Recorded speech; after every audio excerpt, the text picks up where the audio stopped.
सतीश पाटील.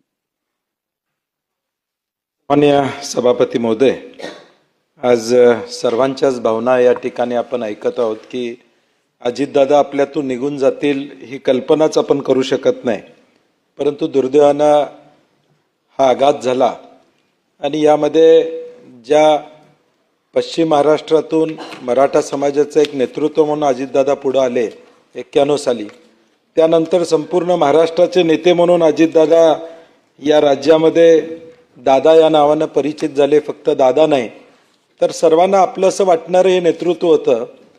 आणि मला आठवते आम्ही NSUच्या माध्यमातून 91-92ला काम करत असताना दादा म्हणजे एक आयडियल म्हणून आमच्यासाठी त्या काळामध्ये त्या ठिकाणी होते.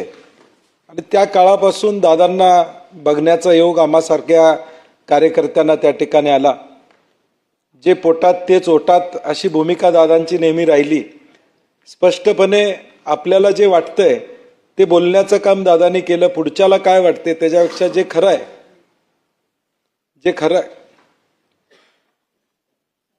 पुढच्याला काय वाटते त्याच्यापेक्षा जे खरं आहे ते दादा नेहमीच बोलायचे. हा अनुभव आपल्या सगळ्यांनाच या ठिकाणी मंत्रिमंडळात त्यांच्याबरोबर काम करत असताना अनेक अनुभव आम्हाला अनेक गोष्टी शिकायला मिळाले.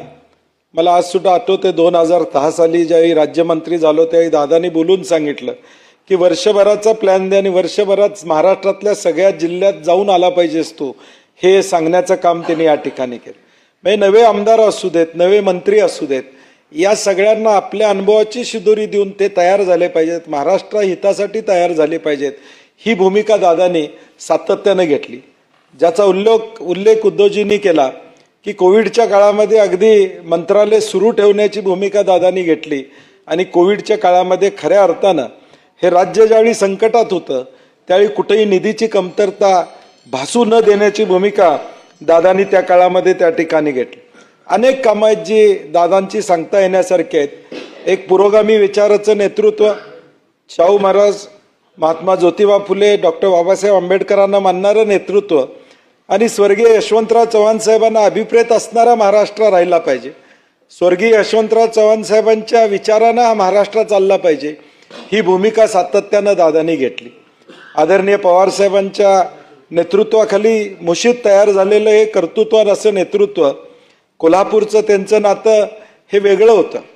कोल्हापूरमध्ये शहाजी कॉलेजला ते शिकायला होते, त्यामुळं आजोळ शहाजी कॉलेज आणि नात्या गोत्याचं ND साहेबांचं आत्या हे नातं, ND साहेबांनी त्यांचं घरगुती नातं असेल, यामधून कोल्हापूरवर त्यांचं एक विशेष प्रेम